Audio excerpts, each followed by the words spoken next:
Hello, good afternoon, SYBSC students. Hello. Yes. Good afternoon, all of you. Ma'am. Okay, shall we start? Shall we start? Last point कौन सा था? Earthquake हुआ था शायद, मुझे याद है। अर्थक्वेक का ये 2 पॉइंट हुआ था। कितना हुआ था?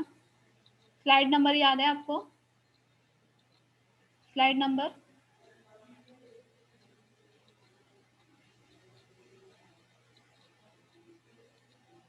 नंबर याद है क्या?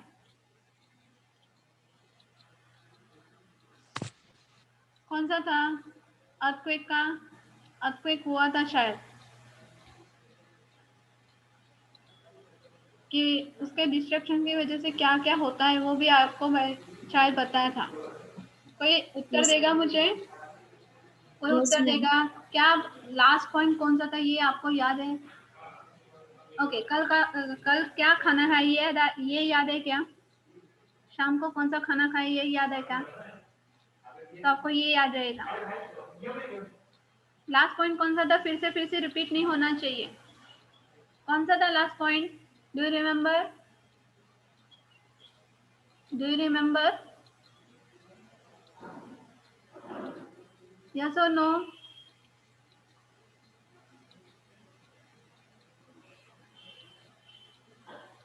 अरे जवाब क्यों नहीं दे रहे हैं? Do you remember? यस और नो? 12 बच्चे यहाँ पे, किसी को भी पता नहीं कि कौन सा था लास्ट पॉइंट? अल्फिया, रिया, कौन सा था लास्ट पॉइंट? सुमैया, अरे बोलिए तो सही, otherwise I will start with from my style. ये मैं स्टार्ट करती हूँ जहाँ से बाकी होगा वहां से। ओके, चले स्टार्ट। कौन सा था last point? Do you remember? Madam अर्थवेग वगैरह का वो पढ़ा के हुआ था शायद से। तो मैं कब से पूछ रहे हो तो उत्तर तो दीजिए प्लीज। आपका जिम्मेदारी है कि नहीं? अगर कोई इंसान सवाल पूछ रहे तो आपका जिम्मेदारी है कि नहीं? टीचर पूछ रहे तो आपका जिम्मेदारी है कि नहीं? बाकी के क्या सो रहे हैं कि नमाज पढ़ रहे हैं अभी? ओके, आगे का देखते हैं। अर्थक्वेक का 2 पॉइंट हुआ था आई थिंक, वो कंसेप्ट हुआ था, मीनिंग हुआ था। आगे का पॉइंट देखते हैं। Destruction of earthquake, the construction of houses, roads, buildings, bridge and settlement in seismic zones or prone area to the earthquake। earthquake आने की वजह से या भूकंप आने की वजह से क्या हो सकता है? कौन सा नुकसान होता है? तो रोड्स है, रेलवेज है, बिल्डिंग्स है, ब्रिजेस है, सेटल्समेंट है, वो पूरा का पूरा डिस्ट्रॉय हो जाता है। Building of dams on the rivers around the seismic zones, तो जो बिल्डिंग्स के डैम के आसपास या रिवर्स के आसपास बनाई गई है तो वो सिस्मिक जोन में प्रोन एरिया में आती है, तो वहाँ पे बिल्डिंग नहीं बनाना चाहिए। Weak and temporary houses are not strong enough to bear the shocks, ये आपको पता चलता है। Weak and temporary houses will be destroyed within a second whenever the earthquake will come. So on the steep slopes, rolling and falling objects hit the people and kill them। कि जैसे पहाड़ी पर से कोई भी पत्थर ऊपर से रोलिंग करता हुआ आता है और नीचे इंसान वहाँ पे खड़ा हो तो इंसान मर जाता है। इसी तरह से कि पहाड़ी पर से जो पत्थर या वगैरह कुछ भी आता है, रोलिंग ऑब्जेक्ट आता है, तो जिसकी वजह से लोग नीचे मर सकते हैं और बुरी तरह से घायल भी हो सकते हैं। The cracking in the ground, cracking in the ground causes the landslide and this turn into greater damage। तो भूकंप आने की वजह से जैसे जमीन में दरारें हो जाती है तो उसकी वजह से वो एक लैंडस्लाइड में ट्रांसफर हो सकता है और जिसकी वजह से ज़्यादा से ज़्यादा नुकसान होने की संभावना रहती है। Do you understand? सिंपल वाला पॉइंट है। Do you understand all of you? Yes और नो? यस और नो? हाँ, मुझे इंटरेक्शन चाहिए, अदरवाइज आपका सिलेबस यहाँ पे कंप्लीट हो जाएगा। अगर आप इंटरेक्ट नहीं करेंगे, प्रेजेंट नहीं रहेंगे, तो मैं लेक्चर लेने वाली नहीं हूँ। आपका सिलेबस खत्म, पूरा का पूरा 2 यूनिट बाद में आप अपना देखिए। चलेगा? चलेगा? यस और नो? यस और नो? चलेगा क्या? हेलो, सब हैं यहाँ पे? बने रहे यहाँ पे? सब है क्या? है कि नहीं? Yes, ma'am. Okay. Then control measure. To prevent an earthquake hazard, the building should be properly designed. कि earthquake में जितना नुकसान होता है तो मोस्ट प्रॉब्लम ऐसा होता है कि कभी कभी जो बिल्डिंग का बेस होता है वो ठीक से तैयार नहीं किया जाता है, तो जिसकी वजह से कि पूरा जो बिल्डिंग होता है कि थोड़ा सा भी अगर कुछ बारिश भी आ रही तो भी बिल्डिंग ही टूट रही है, या कुछ ऐसा हो रहा है तो उसकी वजह से बिल्डिंग टूट रही है, तो कैसा होना चाहिए? तो building should be properly design. Do not construct the houses in the prone area, कि जहाँ पे ज़्यादा से ज़्यादा भूकंप आने की संभावना है वहाँ पे इस एरिया में हाउसेस नहीं बना, घर नहीं बनाने चाहिए. If the buildings already exist in such areas make necessary changes to make it quake, कि अगर वहाँ पे ऑलरेडी वहाँ पे बिल्डिंग्स है, सेटलमेंट्स है, तो उसमें थोड़ा सा कुछ चेंज करना चाहिए. In the case of earthquake, move out of your house and come in the open, but do not panic. अगर इस प्रकार की नेचुरल कैलेमिटीज आती है तो सबसे पहले हमें क्या करना चाहिए कि घर के सभी सदस्यों को घर के बाहर निकलना चाहिए और ओपन एरिया में आना चाहिए और पैनिक नहीं होना चाहिए. Do not use the lift if you live in the high rise building, कि अगर आप बिल्डिंग में रहते हैं तो उस टाइम जब भूकंप का आपको संभावना रहती है, आपको पता चल रहा है, तो उस टाइम ज़्यादा से ज़्यादा आपको सीढ़ियों का इस्तेमाल करना चाहिए, ना कि आपको लिफ्ट का इस्तेमाल करना चाहिए. If you are driving then stop your vehicle in the open area, कि अगर आप ड्राइव कर रहे हैं तो आप अपना जो व्हीकल है वो अपने ओपन मीन्स कहीं पे ओपन एरिया में लगा दीजिए. And avoid bridges and congested area, कि जहाँ से जिसमें पतली पतली गलियाँ होती है या जो कंजस्टेड एरिया होते हैं वहाँ से जाना अवॉइड करना चाहिए, ब्रिज पे से जाना अवॉइड करना चाहिए. Next point.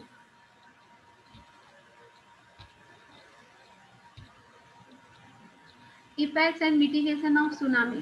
The word tsunami comes from the Japanese word tsunami, means harbor and the wave respectively. Means ये कोस्टल एरिया से जुड़ा हुआ है, तो वेव मीन्स हम बोलते हैं जो लहरें उठती हैं उसको हम बोलते हैं, और उसका जो स्पीड ज़्यादा रहता है तो वो सुनामी बताया जाता है. Tsunami takes place when ocean flood shifts vertically usually due to the earthquake, की भूकंप की वजह से कि जो समुद्र का जो पानी होता है या समुद्र की जो जमीन होती है, फ्लड होता है, तो वो वर्टिकली शिफ्ट हो जाता है जिसकी वजह से सुनामी आने की संभावना रहती है. In the deep water tsunami travels at the 700 kilometre per hour, तो जो सुनामी की जो रफ्तार होती है तो गहरे पानी में उसकी जो रफ्तार होती है वो एक घंटा कितना होती है? 700 किलोमीटर. वो एक घंटे में 700 किलोमीटर तक वो जा सकता है. But in the shallow water near the coast it gets lower, कि अगर पानी की गहराई कम है तो आपको समुद्र के पास ही दिखाई देगा. बट वाटर में राइज अप द 50 मीटर्स, कि जो पानी की लहरें होती हैं वो 50 मीटर तक ऊपर तक जा सकती हैं. It is the series of water waves generated by the disturbance in the ocean. तो उसकी वजह से क्या होता है, जो समुद्र में जो डिस्टर्बेंस होता है कि जो थोड़ा सा सुनामी की वजह से कि जो वर्टिकली जो उसका फ्लड शिफ्ट होता है तो वो उसकी वजह से जो लहरें उठती हैं वो ज़्यादा से ज़्यादा हाई होती हैं. Compare to the other water waves tsunami have long wave lengths and long periods which gives the tsunami waves greater amplitude and energy than the other water waves. कि जैसे हम नॉर्मली जैसे हम समुद्र पे जाके वहाँ पे लहरें उठते हैं तो उसकी लहरों की जब हम कंपैरिजन सुनामी की लहरों से करते हैं तो सुनामी की लहरों की जो लेंथ होती है वो भी ज़्यादा होती है और बहुत लंबे समय तक रहती है. या ऐसा वहाँ पे बताया है. So do you understand this point properly? Do you Yes, understand? ma'am. Okay. Next point is tsunami source डिप्लेस the water column in the ocean. तो जो सुनामी होता है, सुनामी की जो लहरें, सुनामी आता है तो वो पानी को विस्थापित करने का सुनामी का जो स्रोत है वो पानी के स्रोत को विस्थापित करने का कोशिश करता है, कि समुद्र में पानी को विस्थापित कर देता है, मीन्स तितर बितर कर देता है. कि फॉर एग्जाम्पल जैसे अर्थक्वेक आता है और सब कुछ तितर बितर हो जाता है कि पूरा जमीन हिल जाता है, पूरा कंस्ट्रक्शन हिल जाता है, तो वैसा सुनामी आने की वजह से समुद्र में कुछ हमको तितर बितर दिखाई देता है। Then the gravity acts to restore the displacement water. उसके बाद जो गुरुत्वाकर्षण है तो वो विस्थापित हुए पानी को उसको फिर से स्थापित करने का कोशिश करता है। समझ में आ रहा है? समझ में आ रहा है? Do you understand? Yes, ma'am. Okay, a wave is generated, the wave is generated that travels an expanding ring across the ocean surface. उसके बाद क्या होता है कि जो लहरें उठती है समुद्र में, जो लहरें उठती है तो समुद्र के जो सतह होती है कि जैसे हम बोलते हैं कि उसका जो सरफेस होता है उसके सतह पे वो अंगूठे की तरह घूमती रहती है, सिर्फ वहीं पे आपको लहरें दिखाई देती हैं। समझ में आ रहा है? वो लहरें उठती हैं तो वो समुद्र की सतह पे अंगूठी की तरह वो घूमती रहती है। The tsunami can strip the coast of the sand, uproot the trees and wipe out the coastal town. तो सुनामी की वजह से क्या होता है कि सुनामी की वजह से जो कोस्टल एरिया होता है वो पूरा का पूरा क्या हो जाता है, डिस्ट्रॉय हो जाता है। कि वहाँ पे कोई पेड़ वगैरह लगाए हैं, पेड़ पौधे लगाए तो पूरा पूरा जमीन से उखाड़ लिया जाता है, उखड़ा हुआ हमको नजर आता है। Travelling the 100 meter inland it can flood the coastal area. कि जैसे मैंने आपको अभी बताया कि उसकी जो रफ्तार होती है सुनामी की, जो पर 1 घंटे में उसकी रफ्तार होती है 700 किलोमीटर। तो ऐसा सोचे कि अगर वहाँ पे पानी की गहराई ज़्यादा है तो पूरा का पूरा कोस्टल एरिया वो कवर लेती है। Tsunami triggered the wave of destruction across the Indian Ocean on the December 26, 2004। तो सुनामी की जो शुरुआत हुआ था, ट्रिगर में शुरुआत होना, तो सुनामी 2004 में 26 दिसंबर को भारत में आया था, जिसकी वजह से बहुत ही भारी प्रमाण में, बहुत ही भारी मात्रा में वहाँ पे नुकसान हुआ था। It was created by the undersea disturbance of 8.9 magnitude earthquake just off the northern tip of the Indonesia island of Sumatra। तो ये जो वर्स्ट एरिया है, जो कोई भी ये जो इंडोनेशिया आइलैंड का जो ये सुमात्रा है, ये वर्स्ट प्रोन एरिया है कि यहाँ पे कुछ भी नुकसान हुआ, यहाँ पे फ्लड आया या अर्थक्वेक आया या कुछ भी आया तो उसकी वजह से उसके आजू बाजू की या उसके आसपास के जो एरिया होते हैं उसमें ज़्यादा से ज़्यादा डिस्टर्बेंस हो जाता है। उसका यहाँ पे बताया गया कि 8.9 मैग्नीट्यूड अर्थक्वेक कि इंडोनेशिया के आइलैंड में सुमात्रा में 8.9 मीन्स वो उसका मात्रा ज़्यादा रहता है। कि फॉर एग्जांपल जो अर्थक्वेक आता है उसकी मात्रा होती है 6.0 7.0, लेकिन ये 8.9 था। तो उसके हिसाब से जब ये सुनामी भारत में आया था 2004 में तो उसका जो लेवल था वो कैसा था, हाई था। यहाँ पे कंपैरिजन आपको बताया गया है। समझ में आ रहा है? Do you understand? Do you understand? Yes, ma'am. Okay, next point. Next point देखिए, control major tsunami. Control major tsunami, the tsunamis are the natural disaster can not be prevented. हमको सबको पता है कि जो नेचुरल कैलेमिटीज होती हैं कि नेचर के सामने हम अपोज नहीं कर सकते, but it can not be prevented by us, okay, but we can prepare ourself to face its onslaught. कि उसको फेस करने की हमारी जिम्मेदारी होनी चाहिए। तो उसको किस तरह से फेस करना है ये हमारी जिम्मेदारी बनती है। That first point is identify the tsunami area. कि जहाँ पे सुनामी आता है वो एरिया कौन सा है ये जानना चाहिए। इन tsunami prone area people should be aware of the height of their location above the sea level and the distance of their location from the coast। कि ज़्यादातर लोगों को समुंदर के पास घर रखना या घर होना वहाँ पे ज़्यादा पसंद आता है। लेकिन यहाँ पे ऐसा बताएंगे कि इस प्रकार के कभी जो नेचुरल कैलेमिटीज आती है तो उसके वजह से कभी कभी ऐसा हो जाता है कि कभी कभी नहीं, लेकिन जब हम दूर की सोचते हैं तो समुद्र से थोड़ा सा डिस्टेंस में हमारा घर होना चाहिए या थोड़ा सा ऊंचाई पे हमारा घर होना चाहिए। Then evacuation routes should be planned before the hand to avoid the eventuality। evacuation means evacuation means plan किया गया, सॉरी एग्जाम, evacuation का मतलब होता है कि अगर क्या बोलते हैं, प्रोसेट, यस, दैट कि जैसे नदी नालों के लिए ट्यूनल्स बनाए जाते हैं या चैनल्स बनाए जाते हैं, उसी तरह ये जो सुनामी आता है तो उसको, उसका जो भी उसको, उसके पानी को किस तरह से डाइवर्ट किया जाए, ऐसे इवेक्यूएशन रूट्स भी वहाँ पे प्लान होने चाहिए। समझ में आ रहा है? Do understand? Do you understand? Okay, next point is as and when tsunami warning is sounded, कि जब भी आपको सुनामी का वार्निंग दिया जाता है, the whole family along with the cattles and pets should move out to the safer area, कि आपको अपने कैटल्स को लेके, पेट एनिमल्स को लेके, फैमिली मेंबर्स को लेके एक सेफ एरिया में चले जाना चाहिए। Those staying on the ground floor should be move to the upper floor of high multiple story building, की जो बिल्डिंग्स में रहते हैं वहाँ पे सबसे जल्दी से पानी ग्राउंड फ्लोर पे आता है, तो ग्राउंड फ्लोर के लोगों को ऊपर के फ्लोर पे जाना चाहिए, शिफ्ट होना चाहिए। ये सिंपल पॉइंट है, आपको जल्दी से समझ में आएगा। Then next point is disaster supply kit should be carried along in the case of emergency, कि हर एक को disaster supply kit वहाँ पे पहुँचना चाहिए। Stay away from the rivers and the streams that lead to the oceans and other low-lying coastal area, कि क्या होता है कि उस टाइम ज़्यादा से ज़्यादा जो रिवर्स होता है, जो स्ट्रीम्स होता है, जैसे हम बोलते हैं लेक्स होते हैं, रिवर्स होता है, उससे दूर रहना चाहिए, क्योंकि उसका पानी एक्चुअली डायरेक्टली वो किस तरह जाता है, समुद्र में जाता है।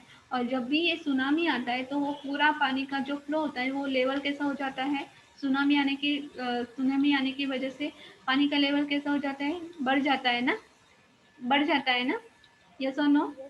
हाँ, तो बढ़ जाता है, तो उसकी वजह से वो नदी का पानी हो या तालाब का पानी हो या कई जो पानी होता है वो डायरेक्टली हम क्या बोलते हैं, लो लाइन कोस्टल एरिया में चला जाता है, समुद्र में चला जाता है। यूज द लोकल रेडियो और TV channel for up to date information and instruction from the authorities. तो उसकी वजह दूसरा यहाँ पे पॉइंट क्या बताया गया है कि ज़्यादा से ज़्यादा हमको टीवी चैनल और रेडियो का इस्तेमाल करना चाहिए, ना कि फेक न्यूज़ पे हमको ट्रस्ट करना चाहिए, क्योंकि इस टाइम रूमर्स फैलने का रूमर्स ज़्यादा फैलते, तो ज़्यादा से ज़्यादा आपको अप टू डेट इंफॉर्मेशन मिले और आप ज़्यादा सतर्क रहें, ऐसी इंफॉर्मेशन हमको सुननी चाहिए। Do understand? Do understand? Yes और no? Yes, ma'am. Okay. Yes. There were the series of aftershocks creating the mammoth waves that hit the coastal area of Tamil Nadu, Kerala, Andhra Pradesh और Pondicherry। यहाँ आपको एक example दिया गया है कि तमिलनाडु में, केरला में, आंध्र प्रदेश में, पौंडीचेरी में इस प्रकार की सुनामी आ चुकी है। मैमथ मीन्स जंबो वेव्स, कि जिसको हम बोलते हैं हाई रेंज और हाई लेंथ, कि जिसकी लेंथ बहुत ज़्यादा है, जिसको हम बोलते हैं कि उसके सामने हम टिक नहीं सकते, इस तरह का कोस्टल एरिया में वहाँ पे बहुत सारा मीन्स बहुत ही भारी मात्रा में सुनामी आया था, जिसकी वजह से बहुत ही भारी मात्रा में नुकसान हुआ था।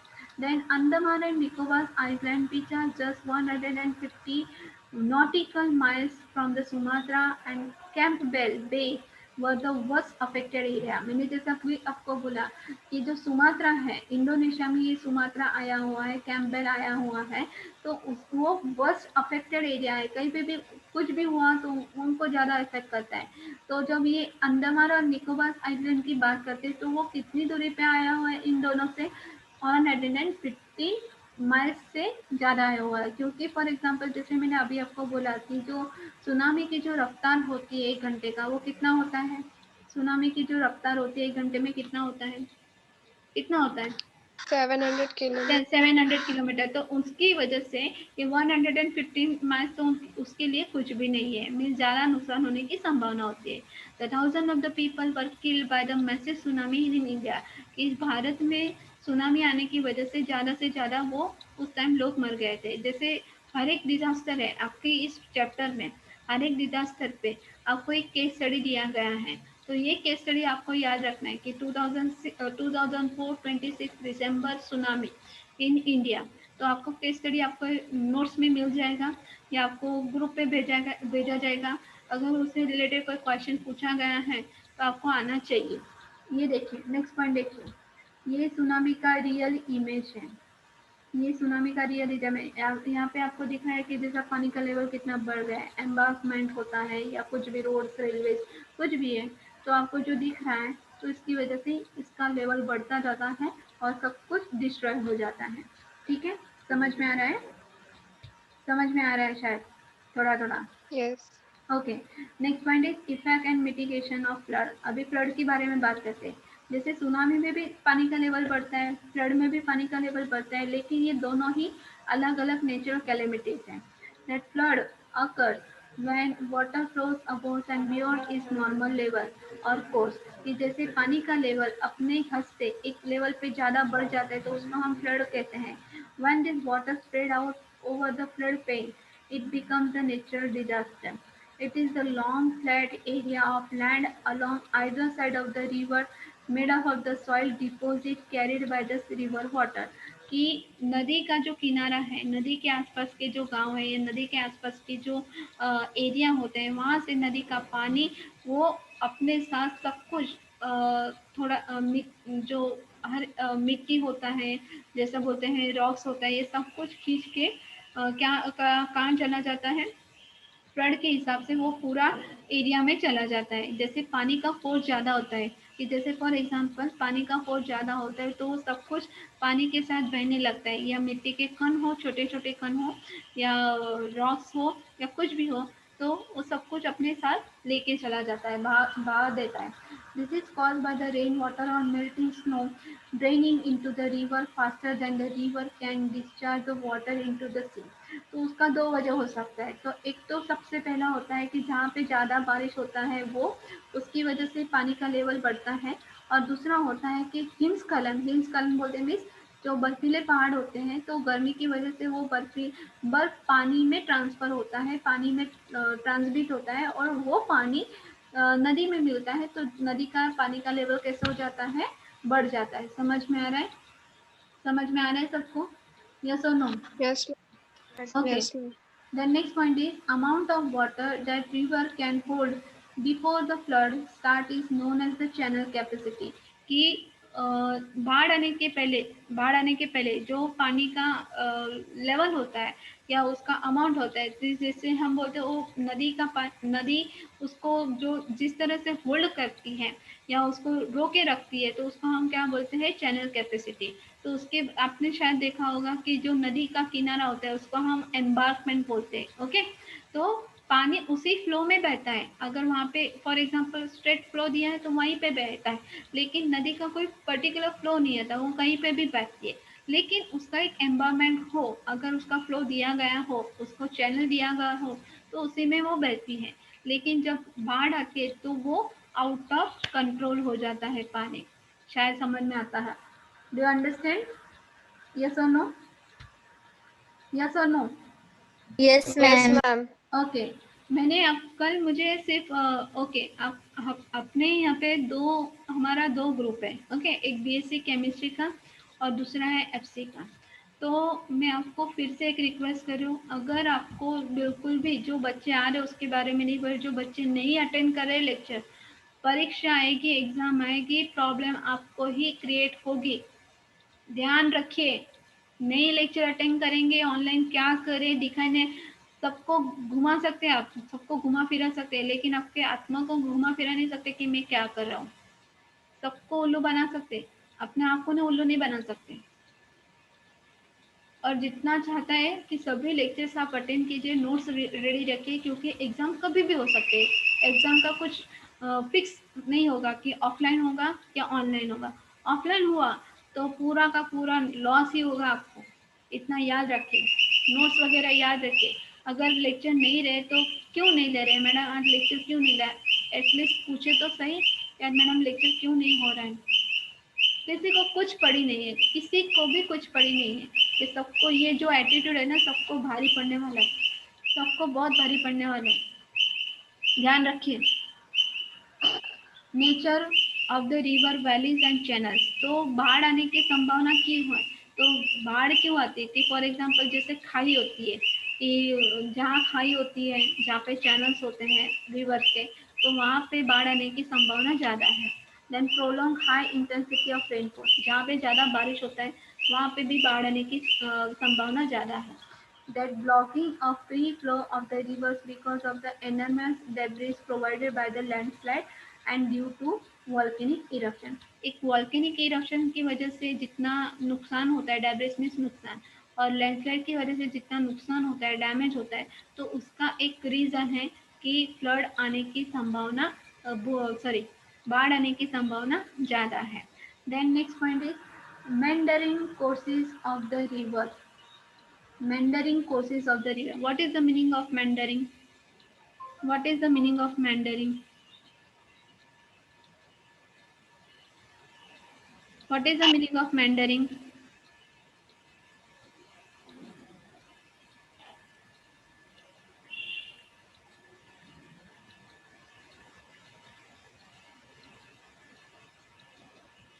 Meandering courses of the rivers means जो पानी पानी क्या होता है? क्या होता है? मेंडरिंग का मतलब क्या होता है?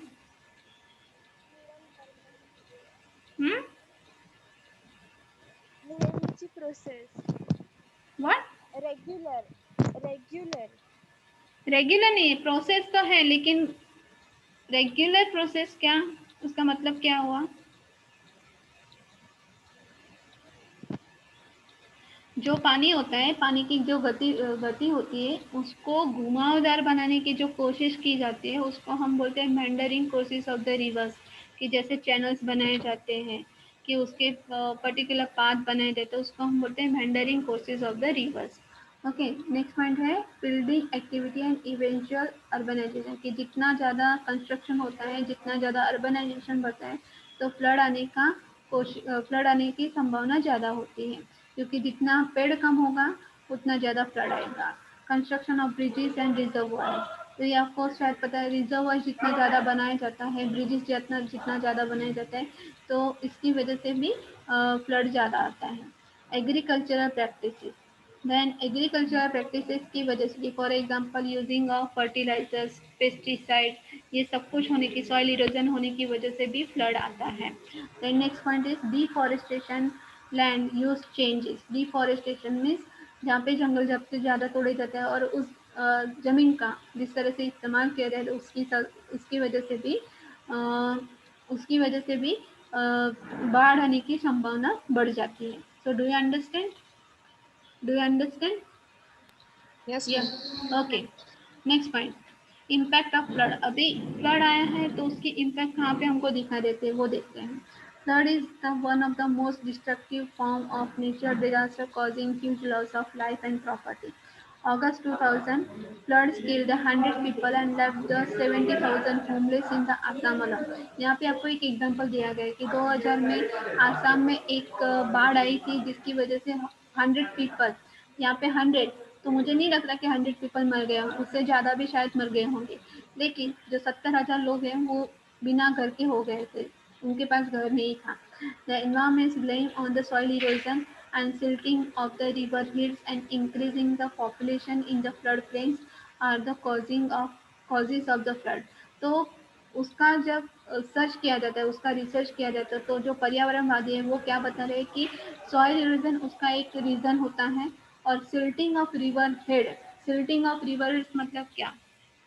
सिल्टिंग ऑफ रिवर हेड्स मतलब क्या, आपको पता होगा शायद। सिल्टिंग ऑफ रिवर हेड्स मतलब क्या?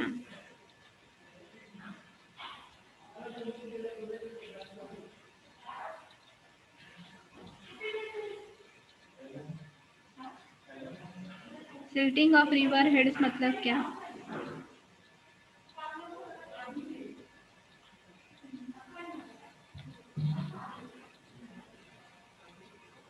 Do you understand or not? Are you here or not? Are you here or not? क्या बताया यहाँ पे? Environmental blame on the soil erosion, the silting of river heads and increasing the population in the flood plains as the cause of flood। कि आपको जैसे बताया कि population जैसा बढ़ता है, उसका इस्तेमाल जैसे बढ़ता है, उसकी वजह से फ्लड आने की संभावना रहती है। और सॉइल इरोजन होता है कि सॉइल इरोजन की वजह से जो नदी का, जो हम बोलते हैं कि नदी का जो पानी सब कुछ लेके आता है, तो उसकी वजह से भी ये फ्लड का एक कोशिश है। जैसे मैंने अभी आपको बताया कि जैसा पानी का फोर्स ज़्यादा रहता है, तो वो अपने साथ सब कुछ लेके बह जाता है, तो उसको हम बोलते हैं सिल्टिंग ऑफ रिवर हेड्स।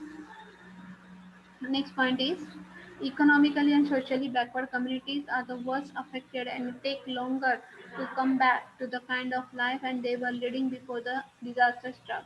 कि कोई भी नेचुरल डिजास्टर आने की वजह से पूरा का पूरा जो एरिया होता है या पूरा का पूरा जो ह्यूमन बींग लाइफ होता है वो पूरा डिस्ट्रॉय जाता है।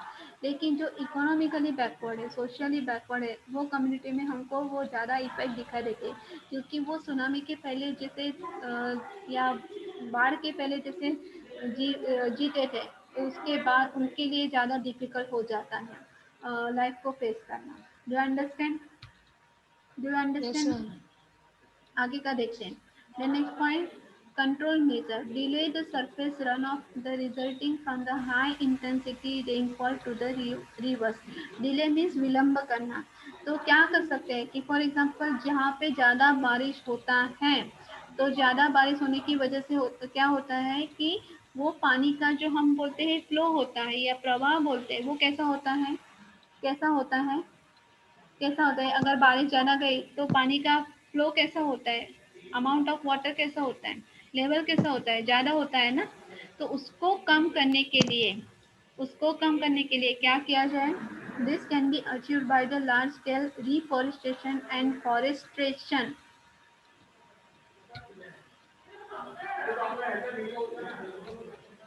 Forestation in the hilly source catchment areas of the river. कि जहाँ पे नदियाँ हैं और नदियों के आसपास जो पहाड़ी विस्तार है तो वहाँ पे क्या करना चाहिए? ज़्यादा से ज़्यादा पेड़ लगाने चाहिए कि जिसकी वजह से फॉर एग्जांपल जैसे पेड़ लगते तो जैसे बारिश गिरता है तो वो पानी कैसे हो जाता है? सोख हो जाता है ना, एब्जॉर्ब हो जाता है कि नहीं? यस और नो? यस और no? Are you listening to me or not? No Yes, answering. ma'am. Yes. Yes, ma'am. कोई उत्तर भी नहीं दे रहा है आपका, सिर्फ हाँ या ना वहीं पे रिकॉर्ड होगा। मैंने जो बोला है वो पूरा रिकॉर्ड होगा। आप एटलीस्ट उत्तर तो दीजिए तो समझ में आए कि आपको समझाऊं या नहीं समझाऊं। या आपको आते तो आप मुझे एक्सप्लेन कीजिए। Can you explain? Will you explain? यहाँ पे क्या बताया? Delay the surface run off resulting from the high intensity rainfall to the rivers. कि जैसे ज़्यादा बारिश गिरती है तो उसका पानी का फ्लो किस तरफ जाता है? नदी की ओर जाता है कि नहीं हो जाता है? नदी की ओर जाता है कि नहीं जाता है? जाते हैं। हाँ, हाँ. जाता है। तो उसको रोकने के लिए क्या करना चाहिए? This can be achieved by the large scale reforestation. तो हमको ज़्यादा से ज़्यादा क्या करने चाहिए? पेड़ लगाने चाहिए। क्योंकि क्या होता है कि जैसे फॉर एग्जांपल पेड़ लगाए जाते हैं तो वो पानी क्या करता है? रोकने का काम करता है। तो जहाँ पे नदी आया हुआ है, नदी के आसपास जो पहाड़ी विस्तार है वहाँ पे ज़्यादा से ज़्यादा पेड़ लगाना चाहिए जिसकी वजह से वो जो हम बोलते हैं ना की त्याला आपण मराठीत म्हणतो की एक अडथळा निर्माण करतात पाणीला ते थांबवण्यासाठी। हे जे झाडं असतात ते एक अडथळा निर्माण करतात की त्याचा जो आपण म्हणतो फ्लो जास्त असतो की नाही, पाणीचा फ्लो जास्त असतो की त्याचा अमाऊंट जास्त असतो, तर त्याला थांबवण्यासाठी जितकं जास्त आपण झाडं लावतो तर त्याच्यामुळे आपण जे फ्लो असतो त्याला कमी करू शकतो। समजलं? समजलं? हो. Okay. Yes, ma'am. Forest delay the return of the rain water to the rivers. तो क्या करते हैं? जो पेड़ होते हैं तो ये जो बारिश का जो पानी जाता है पानी जाता है तो उसको क्या करते हैं? उस फ्लो को क्या करते हैं? कम करते हैं। Because this intercept the falling of rain drops and the leaf litres and herbaceous ground covers the hold waters। तो क्या होता है कि जैसे जंगल में जो पेड़ जो पत्ते वगैरह गिरते हैं, जो सूखे पत्ते वगैरह होते हैं वो सब क्या होता है? लीफ लिटर्स, वो कचरा बन जाता है। तो उसकी वजह से क्या होता है कि वो पानी जहाँ पे ये पानी का फ्लो जाता है कि अगर बारिश गिर रही है तो फिर वो क्या करेगा? सब क्या करेगा? पानी क्या करेगा? ऑब्जर्व करेगा ना, कनेक्ट करेगा कि नहीं करेगा? वो मिट्टी में सब कुछ चला जाएगा। समझ में आ रहा है? और herbaceous ground covers the holds the water. जहाँ पे पूरा ग्रीनरी है, जहाँ पे घास उगा हुआ है तो वो सब पानी क्या करेगा? ऑब्जर्व करने की कोशिश करेगा। तो इसकी वजह से ऑटोमेटिकली वो फ्लो कैसा हो जाएगा? कम हो जाएगा। This encourage the infiltration of the rain water. तो वो जो बारिश का पानी है उसका वो इनडायरेक्टली वो क्या हो जाता है, इनफिल्टरेशन हो जाता है। समझ में आ रहा है? Do you understand? Yes, ma'am. Okay, आगे का देखते हैं। The volume of the water during the flood stage can be controlled through the series of engineering devices such as construction of the flood control storage and reservoirs. तो flood control या बाढ़ का पानी का रोकने का एक कौन सा दूसरा तरीका है कि यहाँ पे इंजीनियरिंग डिवाइस के हिसाब से जो फ्लड का जो पानी है या फ्लड कंट्रोल स्टोरेज या रिजर्वॉयर्स बनाया जाता है, जिसकी वजह से बाढ़ का पानी को रोकने के लिए एक पॉसिबिलिटी है। यहाँ पे एक एग्जांपल दिया गया है, देखिए आप, the Damodar village corporation, DVC इसको हम बोलते हैं। डीवीसी का मतलब क्या है? Damodar village corporation constructed the 4 major dams and reservoirs on the diamond river and its tributaries in order to control the flood. तो दामोदर विलेज कॉर्पोरेशन ने वहाँ पे 4 डैम बनाए और रिजर्वॉयर्स बनाए कि कहाँ पे बनाए?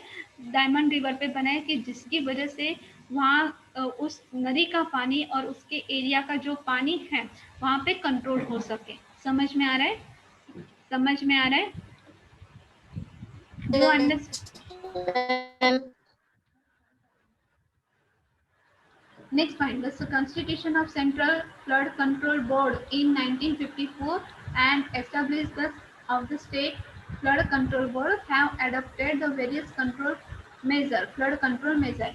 तो जिस तरह से उसमें गवर्नमेंट का कौन सा हाथ है कि फॉर एग्जांपल कोई भी नेचुरल कैलेमिटीज आती है तो गवर्नमेंट का काम है कि ज़्यादा से ज़्यादा सब्सिडीज देना, इकोनॉमिकली लोगों को मदद करना। तो भारतीय संविधान के हिसाब से कि जहाँ पे भी बाढ़ आती है तो उसकी वजह से एक ये पर्टिकुलर एक्ट बनाया गया है कि सेंट्रल फ्लड कंट्रोल बोर्ड, ये वर्जन बनाया गया है 1954 में। और उसके बाद स्टेट फ्लड कंट्रोल बोर्ड कि हर एक स्टेट का फ्लड कंट्रोल बोर्ड अलग होना चाहिए।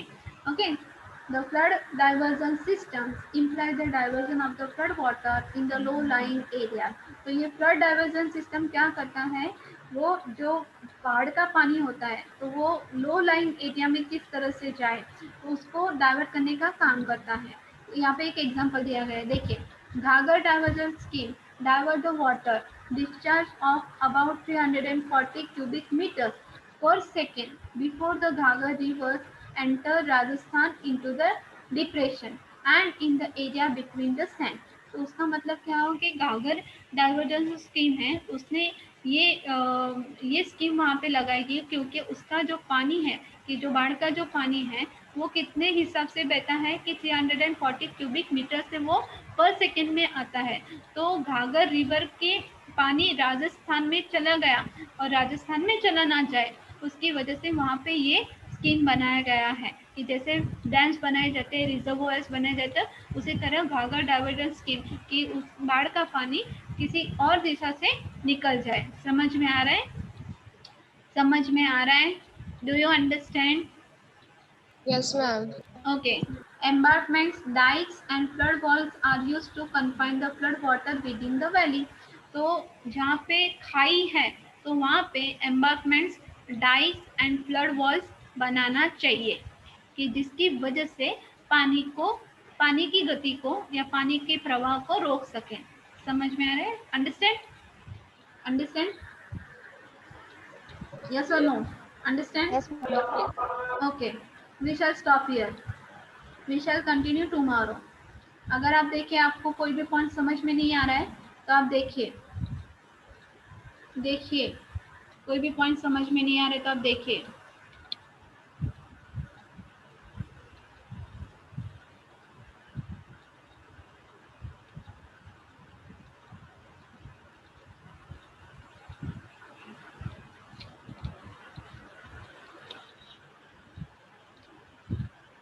ठीक है, we shall stop here।